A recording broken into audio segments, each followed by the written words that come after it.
Wow, that's a whole lot of ship. Hello, my baby. Hello, my honey. Hello, my ragtime gal. Sonny, you kissed my wife. Baby, my heart's on fire. So far, the Legacy Evolution line has had no Titan figures worth getting. Until perhaps now. Say hello to Legacy Evolution Titan class Nemesis. In Generation 1, when the Transformers first left Cybertron, each faction had their own vessel. The Autobots were on a ship called the Ark, and the Decepticons had an unnamed ship, which was later known as the Nemesis. It was lost when they crash-landed on Earth. In the design phase of the series, the artists who drew up the Nemesis were probably saying, "Hey, can we give it all kinds of fins that stick out all over the place?" And their bosses said, "Sure, why not? It's not as if anyone will ever try to make a toy out of it or anything." Ha ha ha ha ha ha ha. Fast forward to 2023, and we have a toy based on that design. Well, take a gander at this Titan-sized box with awesome starshippy artwork all over the front, and the QR code with tech specs up on top. There's Legacy Evolution splash art on the side panel. See both modes on the back with a smattering of the special features, and the robot mode depicted on the other side panel. Now let's get Nemesis out of this box and see if she's in ship shape. Out of box, the Nemesis comes with an instruction booklet, 2 fin/hatchet accessories, a soft rubber conning tower, 4 mini Seeker figurines, 3 tri-cannon gun barrel accessories, and 3 double gun barrel accessories. You can split apart the bottom tail fin, which allows you to display the Nemesis without standing it up like a rocket. The flattened fin and this round wattle under the front will brace the ship so that it stays level. Nemesis's alt mode is a Decepticon flagship, the kind that they wheel out when they want to go for intimidation. It follows the animation model as well as possible, given how thin and spindly they drew it. The colors are mostly an official Decepticon purple, with some lighter shades of purple as striping, and some reddish translucent bits in the conning tower. There's some gray, black, and silver highlighting here and there. There's some differences in the shading because some parts, like these panels, are made of a softer-ish plastic. The figure comes together much more neatly than any other Titan figure alt modes, even the Ark. There are no weak tabs or seams where sections fall loose. You can even shake this thing a bit without fear of anything falling off. Try doing that with Metroplex's City mode. The tri-barrel gun batteries plug into these open 5mm ports, one on the top of the conning tower, 2 at the base on either side, and the double-barreled gun batteries plug into these 3 open ports near the front of the ship. I wish there had been more, but the Nemesis has an advantage in that her gun batteries can swivel. On each side of the ship, below the conning tower, you will find this rectangular hatch, and inside that hatch you can slide out this plastic ramp. It's easiest to use a small screwdriver, pencil, or some other implement to fish it out. Otherwise you'll have to dig it out with your fingernails, if you have any. And these serve as the Nemesis landing bays. Each platform has 2 small pegs which fit the ports on the mini-Seeker pieces, so they can park it in the landing bays and be ready for launch. But wait, there's more. These are compatible with Earthrise plank platforms, and they can be extended and connected to other Titan bases like Scorponok. Looking up and down the back of the ship, you will find a mass of mini fire blast pegs, which you can use to decorate Nemesis even further. There's also this cool raised Decepticon insignia on either side of the back tail fin. At the back of the ship are 4 engine thrusters, each of which can be fitted with a fire blast to simulate imaginary propulsion. And right below the engines is another nifty surprise. A mini loading ramp, which is also Earthrise ramp compatible. The Nemesis feels very solid with lots of heft. There are a few parts which are showing stress damage, especially this one here. So be careful if you find yourself trying to force some of the panels in while transforming. Most of the hollow parts are well concealed and not very noticeable, except for the fins, which had a lot of hollows sculpted into them to save money on materials, no doubt. But without a third base mode to get in the way of the engineering, the ship mode for Nemesis is perhaps the first Titan-sized figure where the vehicle isn't a floppy mess. Kudos! Transforming the Nemesis is not that much more difficult than transforming a normal jet former, but it is tougher in the sense that it's much larger and therefore the parts are more difficult to manipulate. It's easiest to start with it standing up as a rocket ship. These two panels behind the conning tower split apart and untab and unfold outwards. Once they've been separated, it's easier to get the second one undone. When transforming to ship mode, they fold down and tab in underneath. And it's when easing them together that you have to be careful not to bend or tab the plastic too hard, for fear of causing the aforementioned stress fractures. But once you have them untabbed for underneath, you can swing them out. You can brace your thumbs on the inside of the exposed portions of the ship, and turning it around, kind of ease the two halves apart. They tab together pretty securely. Be gentle but unyielding. While doing that, you can untab and tilt backwards the conning tower to expose more parts and give you more leverage. Grip these inner portions with your thumb and continue easing these sections apart, and eventually they will untab and swing outwards. And this will split the front portions of the ship apart. Turning the ship around, take what was the front deck of the ship and tilt it down until it's angled backwards. Then turning the ship around again, moving all of this out of the way, allows you to flip up the robot head section. This is where I encountered a problem. On the head section you will see these little plastic struts which stick outward a bit. When you're moving and manipulating the arms in robot mode, these sections will budge up together, and you have to be careful, otherwise they could snap right off, like mine did. Boo! Fortunately, those little extensions don't seem to be necessary for the transformation, and they don't tab in anywhere. Isn't the end of the world, and I can live with this little flaw. Why?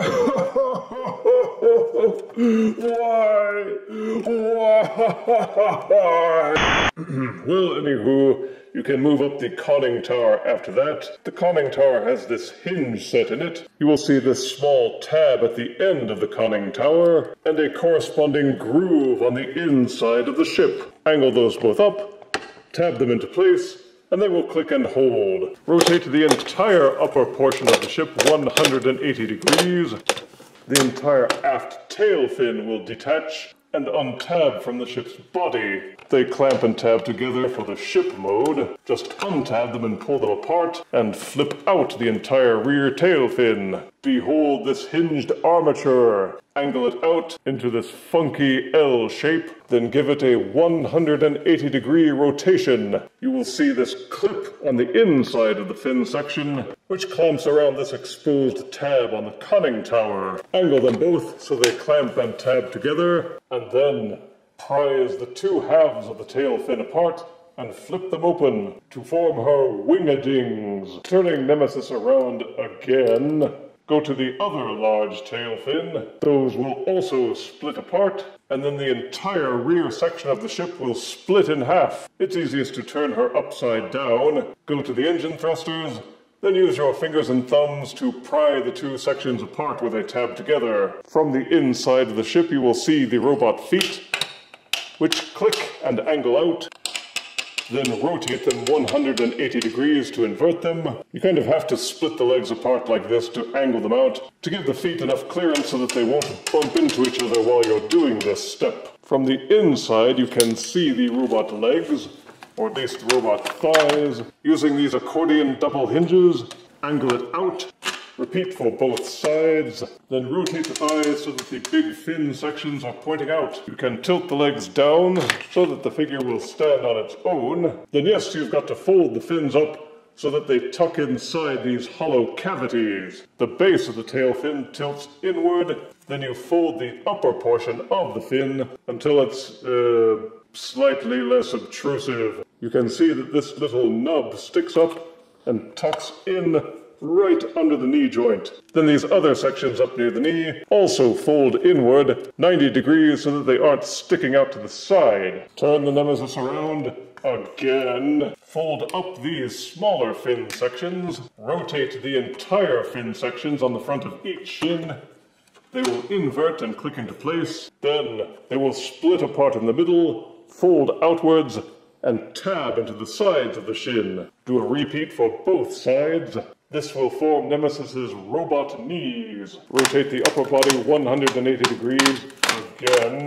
Take what was the deck of the ship, and you can now finish tabbing it down. You see this section here which sticks out? There's a corresponding groove on the inside. Those tab and clamp together. You may then finish tabbing down the robot's shoulders and neck. The robot arms are folded up together to form that round wattle at the front of the ship.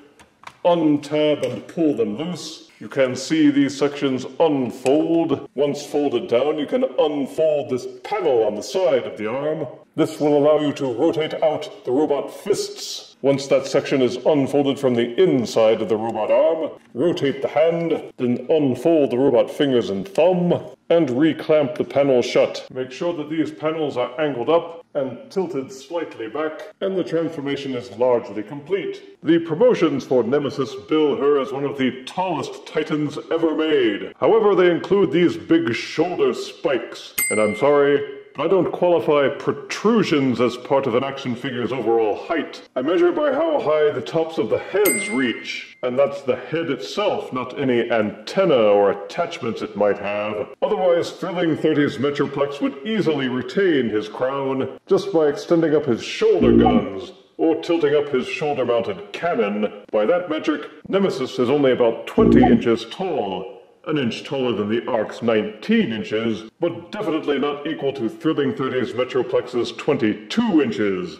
Sorry, Hasbro, you can't fool me. But measuring contests aside, Nemesis is certainly unique among Titan-class figures in terms of proportion and appearance. While most other Titans have been squat and chunky, Nemesis is slender and lithe. Starting with the colors, the scheme is mostly maintained with everything in dark purple, light purple, and some dark gray. There's a lot of sculpted detail from head to foot, and the head itself is a Tarn-esque appearance, made to look like the Decepticon insignia. It's a nice touch that you can squeeze the faceplates back down to give her a battle mask of sorts, but the crab-like mouth of the exposed face is also pretty boss. There's light piping if you go in from the back, but with the back kibble shielding the piping medium most of the time, the chances for anything but a contrived use of this feature is highly unlikely. The raised insignia on the chest is a nice touch, as well as still being able to rotate the gun batteries.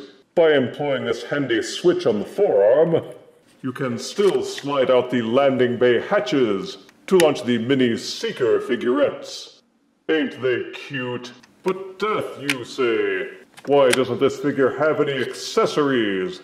But wait, you can pop off these side fins from her shoulders and use these grooves in the sides of the handles to plug them into her hands. They're supposed to be hatchet weapons, but they only look like cute little semaphore flags. Land the ship here? You fools, I am the ship. But wait, there's more. See these ugly things on the fronts of the robot's shins? Close up the angled portions on these shin panels. Rotate them 180 degrees as if transforming back to ship mode. Then pop the whole thing off the front shin. Flip out this handle. Flip out the gun barrel. Then use these protrusions to plug it into Nemesis's hand. And these are supposed to be, giant pistols. It actually looks like she is waving around giant purple Doritos. They're just too angular and obviously fin-like, or finish. Which leads me to discuss the thing that I don't much like about this figure, and that is the overall failure with integration on many of the alt mode sections. Given the high price, it feels like they could have put more effort into the general engineering. The shoulder spikes, for example, could have had a fold included to flip them backwards and reduce their very obvious profile. The huge triangular section at the back could easily have been given similar extra folds to make it more of a backpack instead of a hang glider. They didn't even do so much as add a mass of 5mm or fire blast ports on the back for adding accessories, even though there seems to be plenty of room for it, both on the front and the back. I could have lived with the bigger wing-a-dings if you could have at least decked them out with battle masters and other weapons. Bah! Tilting them back and exposing these sections are pretty much the only thing you can do in terms of mounting fire blasts. I can forgive these overlapping plates near the elbows because the hinges can be angled around them so they don't interfere with the articulation. But these panels, which are just hanging off the biceps, this is just lazy. They only angle outwards and backwards very slightly, otherwise they're constantly visible and in the way. They're also made of semi-soft plastic, so you can't be too rough with them, and they look as if they could easily have been folded up and tabbed into the biceps if they just added a couple more hinges.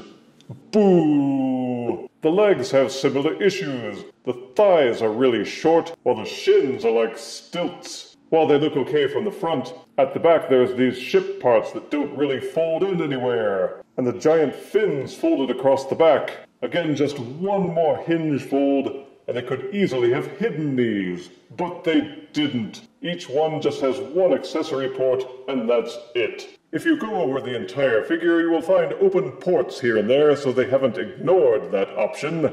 But she's definitely not as decked out as she could be. Even the bottoms of the feet don't have any 5mm ports, and the accessorization options come mostly in the form of tiny fire blast ports. And to its credit, the modes for Nemesis are more cohesive than other titans like Metroplex or Trypticon, who had to split their engineering to include lame city modes. While the robot mode has flaws, it's still pretty darn solid, and if you wince and squint a little, you can ignore or at least put up with all the plates and fins sticking out all over the place. For articulation, Nemesis's head will do a full rotation, and it is also hinge mounted, so it will bend up and down. Disengage the transformation joint, and you can lean her head and neck back even further. Each arm will do a nearly full rotation. Once it hits this portion, the plastic parts will block each other, so be careful with it. Nice squeaky hinges it has too. Each shoulder will also square in and out a couple of clicks on a very heavy ratchet. This transformation joint will also allow the shoulders to square up and down, but be careful with it. As I stated before, these tiny squares on the ends of the neck collar will snap if you tilt the shoulder up too much. But if you disengage the head transformation joint and tilt it back a bit, then you can square that shoulder joint up a little. Just don't force it, or you'll wind up in the same mess I did. Each elbow will do a full swivel rotation, but mind that these panels don't get in the way and bump into other parts, or you could risk stress fracturing the plastic. Not that I ever did that. Each elbow is also double jointed. Triple jointed, actually. They will ratchet in and out like this. There's a swivel joint in the center of the elbow, and another joint at the base. Each hand will rotate at the wrist, but each thumb will fold in and out, and the fingers will also open and close. There's a heavy ratcheted waist rotation. Each hip will kick forward about this far, and kick backwards, until the leg parts start bumping into the wing-a-ding backpack. There's a ratcheted upper thigh rotation, which will go all the way around. Nemesis will bend at the knee, though you have to kind of fold this part back out again in order to get the full 90-degree bend out of it. The only thing really missing is an ab crunch. She balances well and holds up under most of her poses. All the pins and plates sticking out get in the way and block some of the more dynamic poses, and wrapping your mind around how the shoulders rotate is a bit confusing. Don't try to force anything, or parts could snap. The balance is okay, but if you nudge any of the fins, she could come crashing down. For size comparison, here's Legacy Titan Nemesis, next to Titan's Return Titan Trypticon. Here is Legacy Titan Nemesis, next to her rival, Kingdom Titan Autobot Arc. And here's Legacy Titan Nemesis, next to Earthrise Titan Scorponok. And here's Legacy Evolution Titan Nemesis, next to Funko Pop Weird Al Yankovic. Titan figures occupy an interesting niche in Transformers collecting. Many people love them and can't wait to see which ones Hasbro will try next. Other people find them too expensive, too fiddly, too hard to manipulate, and take up too much space. The Nemesis figure will probably not move anyone from either of those camps. Positives are that the Alt Mode is perhaps the most solid and streamlined vehicle I've seen in its class. It's big, beefy, hefty, and you can't deny the fins give it a lot of presence. It's user-friendly in that it can be displayed standing, or on its belly. There's a lot of detail, and some neat little features that you'll enjoy exploring. The robot mode is tall and well-detailed, and the gimmicks carry over with a few extra surprises. Negatives are that the plastic does show some weakness. Tabbing everything in when transforming requires some caution, because some of the thinner panels may stress and fracture over time. The robot mode, while tall, is very spindly, and there are some parts that just don't integrate very well, if at all. The fins especially could have had some extra engineering included so they would fold up and secure better, and those spikes on the shoulders could have been much better if they'd just added one extra folding hinge each. And those flaps sticking out from the arms are just terrible. You could lose the mini-seekers very easily. The fins are hollowish, as well as difficult to keep aligned. But if you like Titan figures, you'll undoubtedly want to make some room on your Titan shelf for Nemesis. I wanted to give her a higher score, but the flappy, flawed fins pull her score down to 7 out of 10 deaths. Still, you can't deny she's got legs. Or at least a whole lot of shin. If you refuse me, honey, you lose me, then you'll be left alone, oh baby, tell more, and tell me I'm your own.